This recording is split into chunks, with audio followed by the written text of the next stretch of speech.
Ya biasanya suara berbanding lurus dia bantu. Ya kalau suara rancak, dia bantu rancak lebih kau tahu. Sehingga imam pun lebih fikir sih bantu di belakang tuan. Ya nak, ucapkan subhanallah. Memang begitu aturannya. Banyak aturan ibu itu betul. Maka ibu kalau senam, ibu tidak usah berteriak-teriak, apalagi laki-laki banyak di sana. Itu namanya fala takhda'na bil qaul, jangan bersuara yang suaranya memancing fantasi liar orang-orang yang hatinya berpenyakit. Karena orang yang hatinya berpenyakit itu ya begitu, suara perempuan pun jadi lahan maksiat bagi dia. Itu maka ibu kalau berfoto-foto tidak boleh dipajang-pajang di media sosial itu. Nyusimpan orang beko foto ibu itu, dijadikannya lahan maksiat foto ibu itu beko. Ibu dapat dosa juga. Dia berdosa ya karena dia menjadikan itu maksiat, tapi ibu sebagai lahan, sebagai sebab juga dia bermaksiat.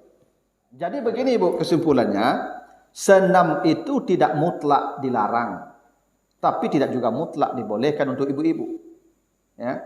Kapan dia dilarang? Kalau dia tidak mengikuti standar yang Allah atur tadi. Kalau mengikuti standar yang tadi, ibu boleh senam. Boleh. Makanya kalau di kantor-kantor ibu-ibu, memang perlu juga kita, mohon maaf ibu ya, kita kadang-kadang lembaga keagamaan, tapi kok tidak menjadi contoh. Kira-kira.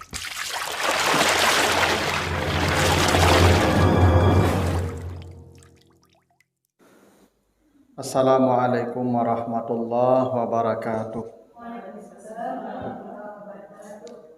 Alhamdulillahi rabbil alamin. Assalatu wassalamu ala asrafil anbiya'i wal mursalin wa ala alihi wa ashabihi ajmain. Bapak, ibu-ibu sedang taklim jamaah An-Nisa yang dimuliakan Allah. Kembali kita bersyukur pada Allah atas segala karunia-Nya. Salawat dan salam untuk Nabi kita Muhammad sallallahu alaihi wasallam. Bapak Ibu yang saya muliakan, pagi ini kita akan bicara tentang bagaimana hukum senam bagi ibu-ibu. Ya. Karena ibu-ibu sekarang kan musim senam ya, banyak senam ibu-ibu ini. Jadi komplek-komplek itu ya, di pinggir-pinggir jalan juga ibu-ibu banyak senam itu ya. Nah, di kantor-kantor gitu. Ya, makanya kita akan lihat apa hukumnya senam bagi ibu-ibu ya. Jadi kalau nanti kesimpulan hukumnya haram, jadi berhentilah senam gitu. Ya. Syukur-syukur nanti hukumnya boleh. Kalau hukumnya boleh, lanjut. Tapi kalau ada persyaratan, ketentuan, SOP, maka patuhi SOP-nya. Nah, ini ya. Jadi kalau bapak-bapak tidak ada masalah. Ya, ini kan ibu-ibu persoalannya, karena ibu-ibu kan banyak aturan untuk ibu-ibu lebih banyak. Maka kita akan bicara bagaimana hukum senam bagi ibu-ibu ya, bagi perempuan. Nah, sebelum kita sampai kepada istinbat atau kesimpulan apakah senam itu boleh atau tidak, maka kita akan lihat dulu ayat-ayat yang ya terkait dengan hukum-hukum muamalah bagi perempuan, ya hukum interaksi. Ya bagaimana perempuan berinteraksi dengan lawan jenis. Nah, kita akan lihat ayat-ayatnya dulu, baru di akhir kita akan simpulkan apakah perempuan itu dilarang atau dibolehkan senam. Nah, gitu. Nah, di dalam Al-Qur'an Bapak dan Ibu, ya minimal ada 6 aturan interaksi perempuannya, ada 6 aturan. 4 disebutkan di surat An-Nur ayat 31 ya, dan 2 disebutkan di surat Al-Ahzab ayat 32 dan 33. Jadi ada 6 minimal ya, 6 aturan ibu-ibu di ruang publik. Ya, jadi ada 6 aturan ibu-ibu di ruang publik, dan ya yang 6 itu 4 di surat An-Nur 31, 2 di Al-Ahzab 32 33. Nah, kita lihat ya. Pertama di surat An-Nur 31, kata Allah, wa kullil mu'minat yaghdudna min absarihinna wa yahfazna furujahunna. Ini 1. Katakan kepada perempuan-perempuan beriman. Nah, jadi mukminat Ibu ya. Kalau mukminat ini Ibu imannya yang sudah sempurna nih Ibu. Kalau imannya masih labil itu kata kerja biasanya amanu. Ya ayyuhallazina amanu kutiba alaikumusiyam. Karena kita baru menuju proses sempurna, maka dipanggilnya amanu kata kerja. Kalau kata kerja itu sifatnya tajaddud, dia berubah-berubah. Tapi kalau yang soal aurat, soal interaksi publik itu yang dipanggil itu mukminat. Ya perempuan yang imannya sudah sempurna, sudah kata sifat. Mukminat itu kata sifat atau isim fa'il. Jadi katakan pada perempuan yang sudah beriman, yang imannya sudah sempurna. Ini ya, ini kalau sudah sempurna, ibu merasa imannya sempurna, berlaku ini. Yang merasa imannya belum sempurna, tidak berlaku itu. Apa kata Allah? Hendaklah para perempuan itu menundukkan pandangan mata mereka dan menjaga farad mereka. Satu, aturan di ruang publik, kalau ibu berada di ruang publik seperti sekarang, seperti di kantor, seperti di mana-mana, ibu mesti menundukkan pandangan mata. Aturannya ya. Mata ibu tidak boleh dalam tanda kutip itu apa nama itu ya, genit. Nah, jangan ibu matanya genit ya. Jangan ibu tengok orang lain. Nah. Ya ibu ya, boleh begitu ya. Iya ngejok-ngejok kan, tidak boleh. Laki-laki nanti ada pula aturannya. Kudu ibu. Kalau laki-laki ada aturannya pula, nanti tidak boleh juga laki-laki. Ibu-ibu kata Allah, di ruang publik itu harus menundukkan pandangan mata. Ya termasuk pengajian. Ibu kalau ustaz lagi ceramah, ibu tidak boleh menatap ustaz dengan tatapan yang punya makna. Ya, tatapan kosong boleh. Tapi tatapan penuh makna tidak boleh. Itu kenapa ibu-ibu, saya ini ibu-ibu. Saya ini lebih senang kalau jamaah saya tuh dengan gaya lapuk. Dia kalau umur 60 kati, beku cuma jalik kambu tidak masalah. Ya, kalau lah umur 60 tuh nyotatap ambo sejadi-jadinya ibu, tidak masalah. Itu laman. Tapi nomor ibu-ibu kok gak menatap kamu sasak ambo. Ya, dan itu tidak boleh. Memang begitu. Memang perempuan tidak boleh matanya itu dalam tanda kutip jalalatan, genit, menatap dengan tatapan yang bermakna. Biasanya gitu ibu. Kalau tatapan penuh makna itu ibu agak siruk dado ibu. Ya, ibu kalau menatap dengan makna kamu, ambo terasur yang bodoh. Gitu. Makanya ambo kalau gak lain tatapan ibu-ibu kadang-kadang mau mencelik kamu dicapik gitu. Celik apa-apa aja. Gitu. Iya, ada ibu-ibu tuh yang memang begitu. Katanya dia apa namanya itu mengagumi ilmunya ustadz. Tapi kata setan awalnya begitu, mengagumi ilmu awalnya, tapi ujung-ujung mengagumi orangnya. Nah itu tidak boleh. Gitu. Makanya saya itu ya kadang-kadang juga hati-hati. Ya, maka saya tidak bisa lama-lama menatap ke satu arah. Maka saya muter-muter selalu itu supaya tidak ke satu titik saya menatap. Karena jamaah ini macam-macam ragamnya ibu apanya, kecenderungannya. Ada sejak mulai ceramah sampai ujung itu dia memang menatap kita ibu, habis-habisan ibu. Ya. Nah, memang sporadis dia ibu. Ya.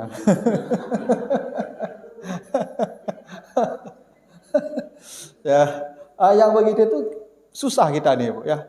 Kalau lama pula kita tatap nanti hang, jadi kita hilang konsentrasi kita ibu. Makanya begitu, ibu kalau sudah ketemu mata ibu dengan mata ustaz, ibu turun lagi. Turun ibu, turun. Ya, jangan ibu tegakkan juga kepala ibu, turun. Ya. Saya juga begitu, kalau sudah menatap ibu, sudah ketemu mata, saya akan memalingkan lagi ke yang lain. Ya, itu bukan mencari mata lain lagi, enggak. Maksudnya saya berpaling ke yang lain supaya enggak lama-lama. Karena begini ibu, semua kejahatan itu berawal dari mata. Semua, hampir semua kejahatan. Makanya orang buta hampir tidak punya ya cacat ya dalam konteks moral ya. Karena orang buta gimana mau bermaksiat dia? Karena kemaksiatan itu berawal dari mata. Mohon maaf ibu, perselingkuhan itu berawal dari pandangan mata. Ya, penyimpangan akhlak itu berawal dari mata. Itu kenapa ketika mata kita di ruang publik ya, di ruang publik ini, kalau di ruangan tertutup, di batas yang di tempat terbatas yang itu ada, itu bebas saja lah, ada kebolehan yang itu berlaku ya bagi perempuan, matanya ya tidak seperti di ruang publik ini. Ruang publik mesti jaga. Di kantor juga begitu, Ibu. Ibu kalau ketemu atasan atau ada apa ya di ruangan, memang begitu. Mata Ibu harus tunduk. Ya, tidak boleh mata Ibu itu dalam tanda kutip genit, gitu ya.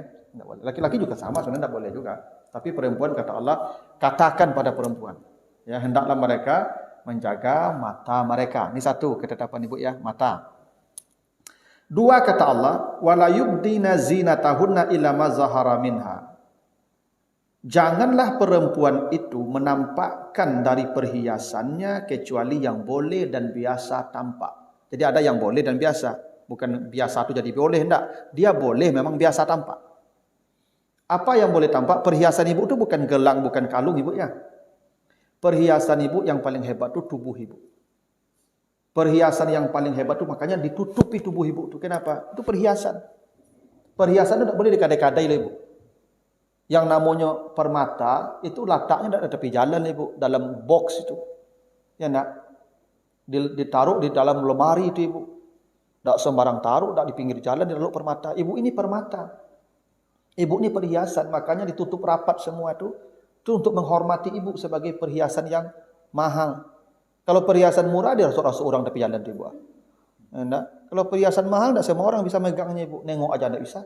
Orang tertentu yang bisa menengoknya. Maka kata Allah, janganlah perempuan itu menampakkan perhiasannya kecuali yang boleh dan biasa tampak. Yang boleh dan biasa itu apa? Wajah dan tangan. Makanya Ibu dalam salat boleh tampak wajah dan tangan kan? Maksudnya kalau ditutup tidak sah salatnya malah. Ya, kalau Ibu tutup wajah Ibu, tidak sah salat Ibu itu.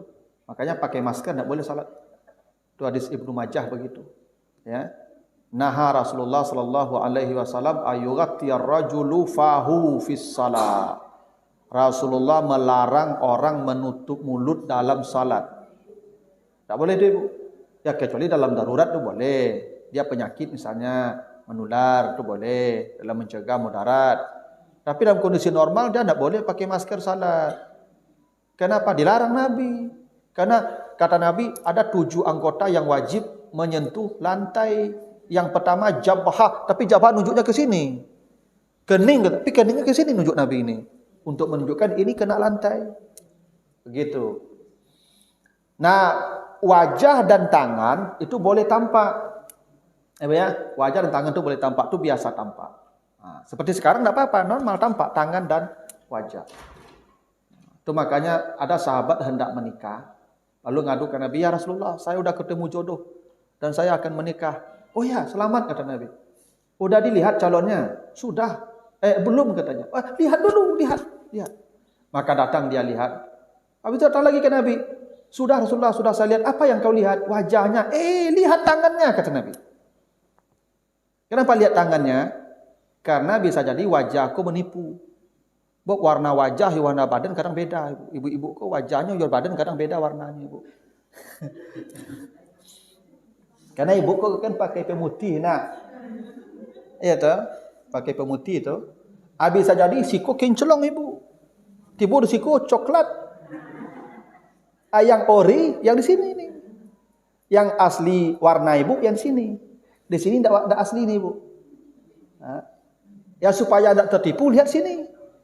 Kalau ini putih berarti benar itu, sama yang lain itu. Tapi kalau ini putih belum tentu yang lain putih. Itu makanya lihat tangan. Nah, tangan boleh dilihat. Ya punggung tangan, ya telapak tangan kan sama dengan punggung tangan. Gimana memisahkannya?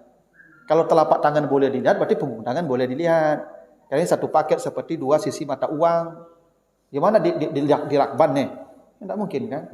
Nah, maka kata Allah, perempuan tidak boleh tampak apapun dari perhiasan dari tubuhnya kecuali hanya wajah dan telapak tangan atau tangan. Jadi Ibu kalau hadir di ruang publik, dimanapun, ya di ruang publik pokoknya, bukan di rumah Ibu, yang di situ ada orang lain yang bukan mahram Ibu, maka Ibu hanya boleh menampakkan wajah dan tangan. Lainnya pada dulu tidak boleh. Dua ya. Jadi ibu-ibu tidak boleh. Nanti senam akan merujuk ke sini. Bagaimana kalau boleh aturannya? Yang ketiga, wal yadribna bi khumurihinna ala juyubihinna. Hendaklah perempuan itu memanjangkan khumurnya. Khumur tu yang di kepala ibu sekarang, jilbab namanya. Yang jilbab itu baju. Nah, kita salah pakai ibu ya. Yang jilbab yang ibu pakai. Nah, yang jilbab baju.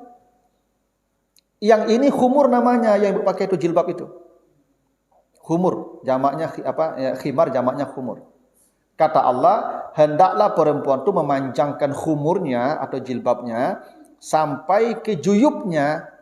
Juyub itu ibu, dulu orang perempuan, kan ibu kalau pakai baju ada segitiga enggak? Segitiga kan? Nampak belahnya nak? Nah, itu juyub namanya itu. Segitiga yang runcing ke bawah itu. Yang di ujungnya itu nampak belahan dada ibu, itu namanya juyub. Perempuan kalau pakai jilbab, kata Allah, wajib menutupi juyubnya itu. Maksudnya sampai ke dadanya dia tutup. Nah, jadi kalau jilbabnya seperti ibu ni lah. Jadi ibu lepaskan jilbab ibu sampai ke dada ibu. Karena ibu-ibu kau pakai jilbab, KBN kali ya ibu. Curang kabak kujui. Nah. Itu tak boleh. Makanya Nabi itu pernah mengatakan, perempuan yang diazab oleh Allah yang berjilbab seperti punuk onta. Kalau dulu jilbab katulistiwa nama itu. Ya. Itu yang begitu tidak boleh tuh. Jadi ibu kalau berjilbab jangan dimodifikasi jilbab ibu. Tidak boleh jilbab dimodifikasi. Jilbab ibu bukan menutupi rambut saja, tapi menutupi dada ibu. Coba ibu lihat, Masya Allah ya. Sekarang ibu-ibu kalau pakai jilbab, dia pakai jilbab ibu. Tapi di KB-nya kamari, tiba membawa onda bu. Cuci onda bawa onda bu. Bawa onda bit, onda mio. Yobana de. Yobana tapi sabui le. Cuci celik bantu ibu bu onda tu bu. Onda kona. Kan desain onda macam tu ibu. Maka disuruh tutup sampai ke sini. Ya, supaya mohon maaf tak tampak oleh yang lain, walaupun ibu mungkin pakai pakaian tertutup, cuma kalau tidak begitu boleh jadi nampak juga nanti bayangannya. Nah, itu kenapa disuruh ibu pakai jilbab itu sampai ke dada. Nah, nanti ibu coba jilbab senamnya kayak apa.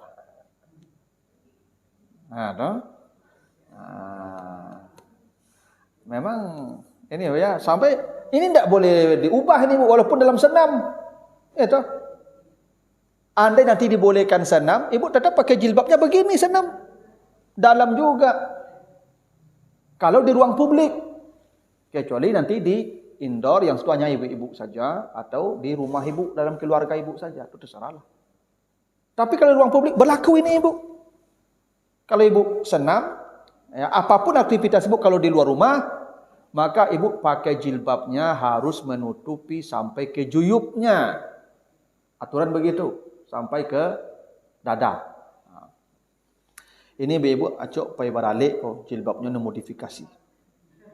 Iya, kalau ke kantor rata-rata agak bagus jilbabnya. Yang pai baralik itu, dimodifikasi habis-habisan itu. Tidak boleh. Jilbab ibu tetap jatuh ke bawah. Tidak boleh ibu yang apa itu ya? Diputar-putar itu, tidak boleh. Untuk apa begitu pasang jilbab? Gunanya apa? Nah, itu kadang ibu-ibu itulah. Modis katanya ya, modis. Nah, yang keempat, wala yadribna bi arjulihinna liyu'lama ma yukhfina min zinatihinna. Janganlah perempuan itu memukulkan kaki mereka supaya menampakkan yang tersembunyi dari perhiasan mereka. Ada yang memahami begini, memukulkan kaki itu dulu orang Arab, perempuan Arab pakai gelang di kaki. Lalu mereka kalau berjalan menghentakkan kaki supaya orang melihat dia. Itu dilarang. Oke, tidak apa-apa. Kalau memahami begitu maknanya itu memang kata yadribu maknanya memukul. Tapi yadribu bukan hanya memukul. Coba nanti baca Al-Kahfi ayat 11. Ada kata daraba. Ashabul Kahfi itu tidur 300 tahun. Kenapa tidur 300 tahun? Fadarabna ala azanihim, ditutup rapat telinga mereka. Jadi kata daraba itu maknanya bisa memukul, bisa berjalan juga. Wa iza darabtum fil ardi fala junaha alaikum an taksuru minas shalah gitu ya. Itu kalau kamu berjalan di muka bumi boleh mengkasar. Daraba itu berjalan artinya. Makanya memukul perempuan yang durhaka tidak selalu memukul fisik. Dan perempuan kalau durhaka, istri keluarga fadribuhunna itu ya. An-Nisa ayat 34. Kalau istri yang durhaka, pukullah mereka. Fadribuhunna itu bukan berarti dipukul dengan tangan juga. Bisa tinggalkan dia, pergi dulu. Karena makna daraba juga berjalan. Maka dipukul psikisnya. Sebab kalau dia ditinggalkan, tanpa kabar berita, dia stres tuh. Ibu-ibu nih kalau ditinggalkan suami, hilang suami ibu kategori, tak ada kabar berita, matiin HP. Ibu stres tuh. Mau dah kau itu ya, tu telepon dah pulang leda. Pasti gitu nak. Tu dipukul juga tuh. Ya walaupun ada sebagian ibu-ibu kok tak telepon ibu. Ya, bersyukurnya, ya kan? Kok pulang tak pulang-pulang apa kok sujud syukurnya, tak ada caknya. Ya, biar rata-rata ibu ini ndak. Ibu ini kalau sudah didiamkan bapak, dia stres seperti Aisyah. Aisyah didiamkan Nabi saja. Nabi tidak menegur Aisyah. Sekian lama Nabi tidak menegur. Aisyah itu stres dia, sampai sakit, sampai kurus badannya, sampai dia datang ke rumah bapaknya Abu Bakar kan. Ya, karena Nabi tidak menegur dia. Jadi ditinggalkan itu, tidak ditegur itu memang menyakitkan bagi ibu-ibu. Itu pukulan juga. Nah, pukul yang lain diketatkan dia, tidak boleh keluar rumah lagi, diambil HP-nya, disita ATM-nya, diambil kunci motornya, kunci mobilnya. Itu kan dipukul juga tuh. Sempit ruang geraknya. Jadi kata daraba itu juga berarti sempit. Maka wala yadribna bi arjulihinna, ini bukan memukulkan kaki ke tanah maksudnya. Menyempitkan kaki sehingga tampak yang tersembunyi dari perhiasannya. Apa perhiasan ibu yang paling hebat? Perhiasan ibu yang tersembunyi yang paling hebat itu di antara dua kaki ibu. Ibu jangan memakai pakaian ketat sehingga nampaklah perhiasan ibu dari luar. Perhiasan ibu yang paling hebat tuh di kaki ibu tuh. Artinya ayat ini jangan pakai legin. Ada ibu kan senam kan? Ibu celik pakaian senam ibu. Yubana nyo apa nama itu ibu. Pas. Ndak sehingga mencari ibu-ibu pakai senam begitu tuh itu apa-apa ya kan. Orang majunya mundur. Orang kaki danyo kasuo. Dia hilang penganasannya lagi itu. Itu karena pengaruh tadi itu. Makanya perempuan tidak boleh pakai pakaian ketat. Tak boleh. Memang perempuan tuh ini menutup aurat iya, tapi ketat. Allah melarang jangan kamu memakai pakaian yang menampakkan perhiasanmu yang tersembunyi. Inilah yang banyak dilanggar ini. Coba ibu lihat instruktur senam itu pakaiannya. Luar biasa ibu. Ya. Itu tidak boleh. Tidak boleh pakai pakaian ketat, tidak boleh. Ya. Dan memang pakaian olahraga didesain begitu dah ibu. Bukan hanya pakaian senam, coba lihat pakaian sepeda ibu. Ibu-ibu, coba lihat orang bersepeda perempuan, kan pakaiannya begitu kan? Menempel di badan kan? Ada yang anehnya bapak-bapak bawa istrinya bersepeda rombongan sama laki-laki. Lalu istrinya berpakaian begitu bersama dia, laki-laki banyak di sekitar itu. Itu suami dayus namanya itu. Yang diharamkan Allah mencium aroma surga, suami yang begitu. Suami yang tidak punya rasa cemburu. Dayus namanya itu. Ya. Masa istri dipakaikan pakaian begitu, lalu orang menonton pakai tubuh istri kita sama-sama? Ya. Tidak boleh. Allah larang. Perempuan kata Allah, jangan mengetatkan kakinya untuk menampakkan perhiasannya yang tersembunyi.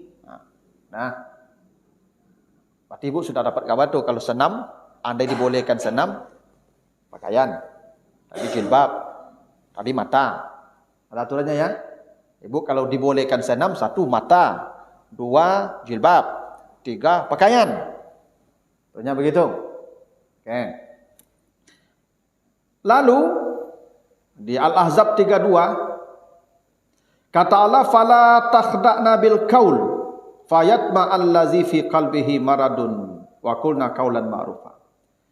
Janganlah perempuan itu berbicara mendayu-dayu hingga memunculkan di dalam hati orang yang berpenyakit fantasi-fantasi liar. Yatma. Nah, jadi kalau ibu, ini dimanapun ibu berlaku ini ya, ibu kalau bicara dengan lawan jenis yang bukan mahram ibu, yang bukan suami ibu, ibu tidak boleh bermanja-manja. Itu tidak boleh ibu. Sekarang ibu ini telepon kan, kalau kawan sekantu kan, halo, assalamualaikum. Ah ya, itu tidak boleh itu ibu. Ibu kalau menelpon kawan-kawan sekantor yang bukan mahram ibu, halo, assalamualaikum, iya. Oh iya besok ya, insya Allah besok. Ya, oke, ya terima kasih. Nah, itu ngecek ibu. Huh? Kok enggak? Kok kawan saya itu, iya, enggak boleh itu ibu, enggak boleh. Ibu bermanja itu hanya dengan suami ibu. Bapak-bapak juga begitu. Kalau kawan sekantor menelepon, assalamualaikum, waalaikumsalam. Ya ibu, ya, ya besok ya, ya terima kasih, ya oke, lah begitu ibu. Iko ndak, kok kawan sekantor telepon, iya, ibu. Ibu orang rumahnya telepon, loh. Alah. Aku ada apa-apa bunyi itu menelepon tu orang rumah itu. Ndak itu bu, ya cuma dengar ibu tu. Yo, ya, lah.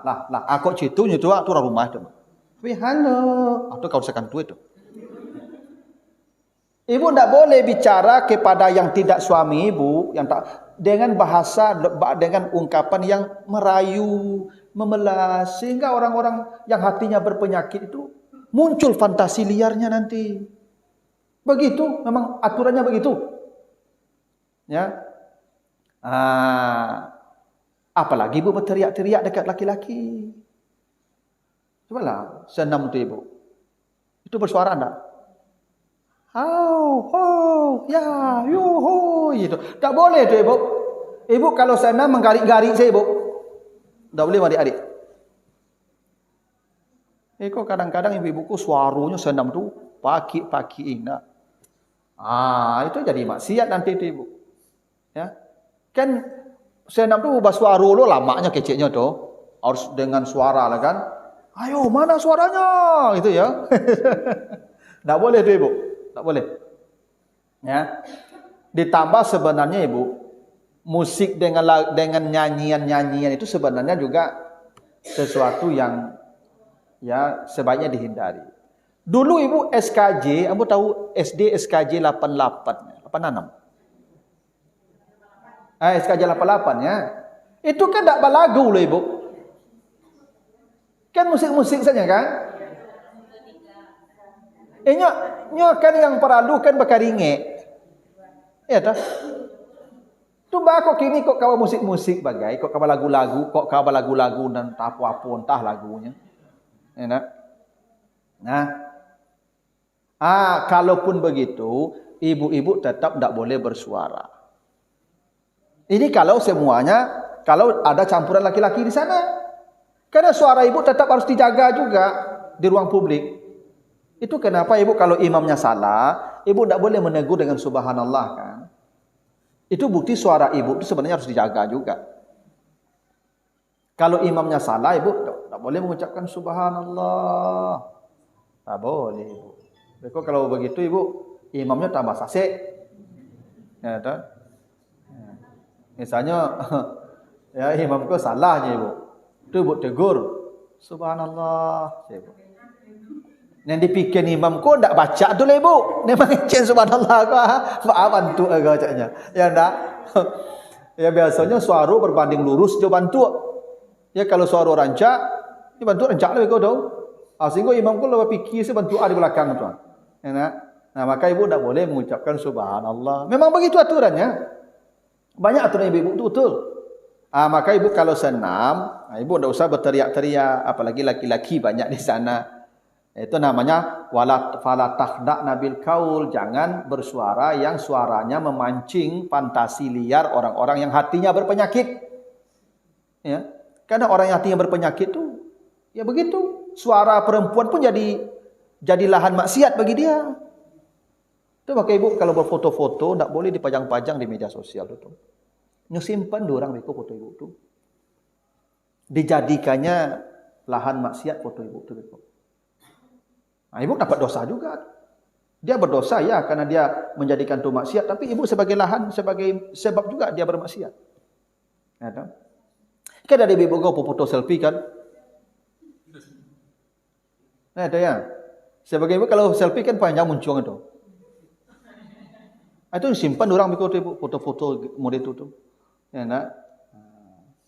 Kecuali ibu foto samo-samo yang mungkin ketek-ketek nampaknya di zoom pun tak nampak ya. Tak apa-apa. Tapi selfie jangan. Kini orang kan hobi selfie ku, dima-dima ini ke selfie. Ya, diupdate di media. Nah, itu jangan. Jadi ya, jangan mengatakan perkataan yang sifatnya memelas, merayu. Apa namanya itu? Bermanja-manja. Tak boleh. Apalagi berteriak-teriak seperti dalam suasana senam itu. Nah, yang keenam, wakarna fi buyutikunna wala tabarrajna tabarrujal jahiliyah al-ula. Janganlah perempuan itu bertabarruj dengan tabarut jahiliyah. Tabarut ibu dari kata baraja. Baraja itu artinya benteng. Kalau sekarang tower. Jadi tower bahasa Arabnya buruj. Ya. Kenapa tower disebut buruj? Karena dia tinggi dan dari kejauhan dia yang tampak pertama. Jadi kalau kita tengok dari jauh itu nampak dia pertama. Benteng dulu begitu, benteng itu tinggi. Kenapa perempuan dilarang bertabarut? Apa maksud tabarut? Tabarut itu perempuan dilarang menjadi objek pandangan mata. Artinya ketika dia tampil, orang langsung menengok ke dia. Mungkin karena pakaiannya, mungkin karena parfumnya, mungkin karena bicaranya, mungkin karena lenggak-lenggoknya. Pokoknya asa tampil dia di depan publik, laki-laki langsung melihat dia. Itu namanya tabarut. Ibu, jilbab ibu bisa bertabarut. Kalau jilbab ibu menjadi daya tarik bagi orang. Lipstik ibu bisa tabarut. Kalau lipstikku warnanya warna norak. Ya ibu. Nah, kalau ibu yang sekarang ini lipstiknya standar nih. Ya. Ada yang norak warnanya ibu, memang mencolok warnanya. Ya kan? Nah, sehingga kan biasanya ibu kalau pakai lipstik itu kan bibirnya monyong set tuh. Enak. Nah, itu namanya tabarut ibu ya. Jadi tabarut itu ragam-ragam ibu. Bisa jilbab ibu, bisa baju ibu. Makanya yang pakai pakaian ketat tadi, itu tabarut juga. Karena coba, ibu-ibu kalau pakaiannya sempit, pasti mata laki-laki ke ibu langsung. Dari sekian banyak perempuan yang hadir, pasti ibu yang lihat pertama. Kenapa? Karena ibu menjadi daya tarik, karena pakaian yang sempit tadi. Dan itu lumrah laki-laki begitu. Semua, termasuk saya. Sama aja ibu. Ada perempuan menutup ya dengan standar. Ada perempuan satu yang memang ketat. Pasti mata kami ke sana dulu. Ya. Itu tabarut namanya. Termasuk ibu berteriak tadi. Ya, yang membuat laki-laki itu menjadi menarik pula dia, matanya tertarik pula ke ibu. Tabarut juga. Ya. Nah, dari ayat-ayat ini kita bisa simpulkan begini. Senam, satu, dia di ruang publik ya. Tampil laki-laki perempuan ya. Pakaiannya ketat ya. Ada lagi perempuan yang di depan berteriak-teriak ya. Instrukturnya, ya enggak ibu? Iya kan? Ayo, kanan, kiri, iya, putar ya. Gitu ya. Enggak begitu ya, instruktur? Kalau senamnya seperti itu, maka ibu-ibu haram mengikutinya. Karena ibu melanggar banyak ketentuan Al-Quran.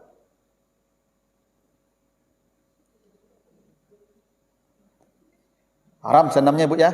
Berarti ibu banyak melanggar tadi itu. Nah. Ibu boleh senam dengan ketentuan satu. Ya. Di sana tidak ada percampuran laki perempuan. Kalau ada percampuran laki dan perempuan senam, maka laki-laki di depan, perempuan di belakang, dan tidak ada gerakan memutar ke belakang. Oh, kalau memutar ke belakang sama bohongnya itu apa-apa tuh badok ibunya. Seperti salat. Seperti salat. Ya. Bapak-bapak di depan kan? Kalau mau senam di ruang publik ada campur laki perempuan, boleh perempuan sama perempuan di belakang, laki-laki sama laki-laki di depan. Instrukturnya harus laki-laki. Kalau instrukturnya perempuan yang tujuh tadi itu percuma ya bapak mukul itu. Ya kan?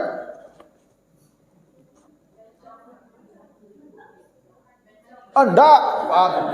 Oh bencong, bencong itu laki-laki itu. Ya kan? Kalau enggak ada laki-laki, bapak-bapak enggak boleh ikut. Kecuali instrukturnya nenek-nenek. Kalau instrukturnya nenek-nenek, boleh bapak di belakang. Justru mencari nenek jadi instruktur lari selero langsung tuh. Enggak. Nenek lah 60 jadi instruktur. Enggak apa-apa. Ya toh? Tapi kalau bercampur enggak boleh. Itu di gor tuh ibu. Ibu kalau senam di gor. Campur enggak? Enggak ada beda tuh ibu laki-laki perempuan. Enggak boleh. Enggak boleh. Salat saja ibu yang kita enggak bergerak bergoyang-goyang, enggak boleh bercampur. Apalagi kita sudah bergoyang-goyang badan kita. Melenggok-lenggok kita.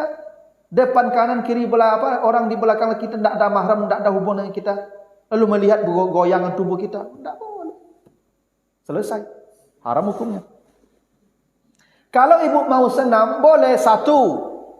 Ibu kalau bisa senamnya di indoor, bukan di outdoor. Ibu gedung tertutup. Di rumah sakit Ibnu Sina, ibu di rumah sakit Ibnu Sina itu ada di lantai atas tuh ibu.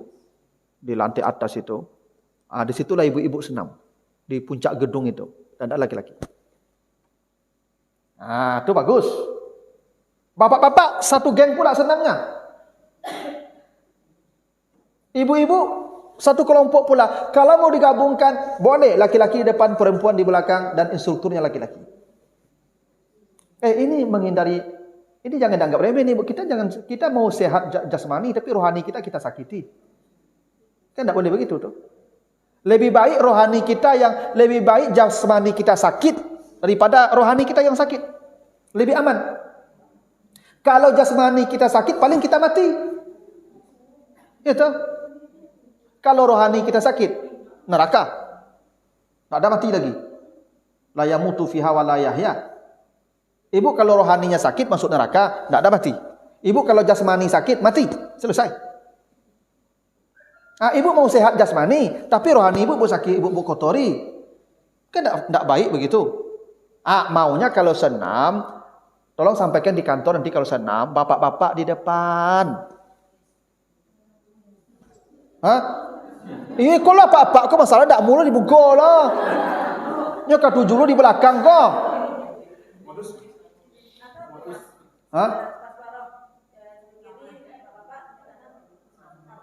Tak boleh bapak-bapak di belakang ibu-ibu. Nyoka mencari goyangan ibu-ibu tu tak boleh. Beko pulang senam absen saja lah pulang. Itu nyoka kalau pulang nyoka tak. Tak boleh ibu. Kalau mau nanti pisah. Ya.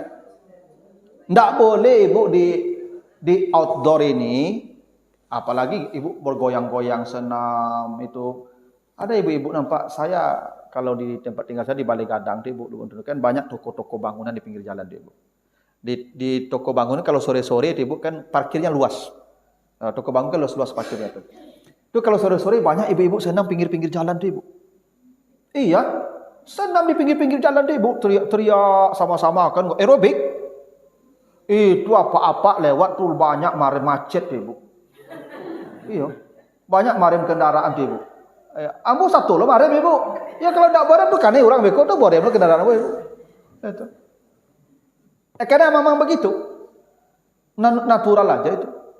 Apalagi kalau ibu-ibu dengan kostum yang tadi itu. Nah, jadi ibu kalau mau senam, jangan di tempat terbuka, tempat tertutup. Yang kedua, kalau ibu mau senam di tempat terbuka juga, ya, dengan catatan tidak ada percampuran tadi, maka pakaian ibu harus longgar. Kalau ibu di indoor, ibu pakai seksi tidak apa-apa. Kan ada tempat-tempat senam ibu ya. Tempat-tempat senam ya yang khusus perempuan saja. Ibu pakailah pakaian seminim mungkin. Tidak ada laki-laki di sana. Boleh. Tapi kalau di tempat terbuka tetap memakai pakaian yang longgar. Yang tidak ketat tadi. Yang tidak menampakkan perhiasan ibu tadi. Ya. Termasuk jilbab ibu juga. Harus jilbab yang sampai tetap menutup sampai ke dadanya. Kalau ibu senamnya di tempat tertutup, ibu boleh tak pakai jilbab? Boleh. Pakai pakaian yang seksi kan ada khusus senam itu. Kalau ibu di tempat-tempat senam aerobik itu, kalau memang ibu-ibu saja kan pakaian memang ketat sekali ibu ya. Nah, itu boleh. Ya. Kalau tidak ibu senam di rumah saja. Kalau di rumah ibu senam, ibu bebas. Mau gerakkan, mau jungkir balik boleh juga. Oh, iya. Ya, ibu kapus up ibu, kasin up ibu, itu. Nah, kakayang ibu bagai, terserahlah di rumah. Ya. Nah, karena pengaturnya begitu. Ibu kalau di rumah di depan suami, makanya kata Allah, wala yubnina zinatahunna illa li bu'ulatihinna. Kalau mau seperti itu di depan suamilah kata Allah. Ibu senam di depan suami itu mambung-ambung ibu cubalah. Monjak-onjak ibu mode katangga itu badan ibu sado cubalah. Enggak apa-apa. Ya toh, depan suaminya. Enggak ada laki-laki lain boleh. Nah, kalau mau, itu aturannya. Jadi begini ibu kesimpulannya, senam itu tidak mutlak dilarang, tapi tidak juga mutlak dibolehkan untuk ibu-ibu. Ya. Kapan dia dilarang? Kalau dia tidak mengikuti standar yang Allah atur tadi. Ya. Kalau mengikuti standar yang tadi, ibu boleh senam. Boleh. Makanya kalau di kantor-kantor ibu-ibu, memang perlu juga kita, mohon maaf ibu ya, kita kadang-kadang lembaga keagamaan, tapi kok tidak menjadi contoh. Kira-kira begitu. Sama di UIN itu bu. Di UIN itu juga ada senam hari Rabu. Tapi gabung juga laki-laki perempuan bercampur saja, tidak ada pembatas, tidak ada perbedaan. Enak. Hingga orang kan menunjuk, duwin saya boleh Tuhan. Nah, kan jadi masalah tuh ibu. Ya. Nah harusnya ini menjadi perhatian kita bersama, terutama kita di Kementerian Agama nih ibu. Coba kasih contoh senam yang syar'i. Gitu ibu. Termasuk lagunya pun syar'i kalau melagu juga. Misalnya lagunya Nisa Sibian. Itu. Jangan Kutang Barendo, Alamat Palsu, ya kan Cinta Satu Malam, itu apa nyanyinya itu? Ya itu. Kalau bisa nyanyinya pun yang penting ibu kan bergerak dituntun oleh irama supaya gerakannya teratur, kan begitu saja tujuannya. Atau seperti zaman dulu lah SKJ tahun 86 itu 88 tuh. Tidak ada nyanyian. Hanya musik yang mengarahkan kita bergerak depan, belakang, kanan, kiri sampai kita berkeringat sekian menit. Kan ibu kalau bergerak teratur sekian menit itu sekian jam itu kan berkeringat. Kan itu tujuan senam kan? Nah, tapi kalau tidak begitu aturannya, saya tidak merekomendasikan ibu-ibu ikut senam. Biarlah bapak-bapak saja senam. Ibu-ibu tidak perlu ikut senam. Ibu? Ayo, kalau tidak satu ibu-ibu, apakah tidak lama senam lah. Ya, kalau tidak senam ibu-ibu, apa-apa, tidak lama senamnya lah. Itu salahnya. Ya. Saya tidak tahu ibu, di tempat kita ini ada senam.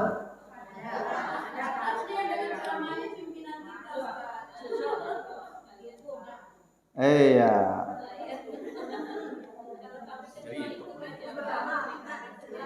Jadi harusnya ini Pak Kabak atau Pak Kanwil sendiri yang kasih instruksi. Bapak-bapak di depan ya, ibu-ibu di belakang, jangan digabung.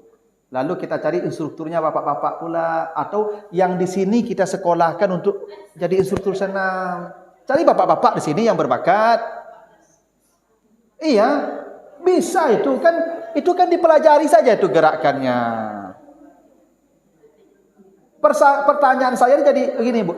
Kenapa harus perempuan yang jadi instruktur senam? Ah, itu tadi karena dia punya daya tarik. Kan jadi aneh, Bu. Kenapa harus perempuan yang jadi instruktur senam? Tidakkah bisa laki-laki jadi instruktur senam itu? Sebab kalau laki-laki sama dengan imam, Ibu. Kalau imamnya laki-laki kan aman semua. Kalau imamnya perempuan jadi masalah kan? Makanya sebenarnya di kantor, kalau kita mau ya melaksanakan Islam itu secara kafah, secara total. Ya memang begitu, semuanya harus total kita ikuti. Nah, di kantor-kantor harusnya begitu. Jadi memang pimpinan itu bukan hanya menyehatkan jasmani bawahannya, tapi menyehatkan rohaninya juga. Tanpa melanggar aturan Allah. Ya gini, Pak Ustadz itu kan masuk awak senam tuh ke macam-macam lo pangana awak. Apa iya tak macam-macam lo, tapi orang di belakang tak sama jawab pangananya lo. Dan duku sama orang sadonya apa Ibu? Ya, ada kata Allah orang yang fi qalbihi maradun, orang yang berpenyakit di hatinya.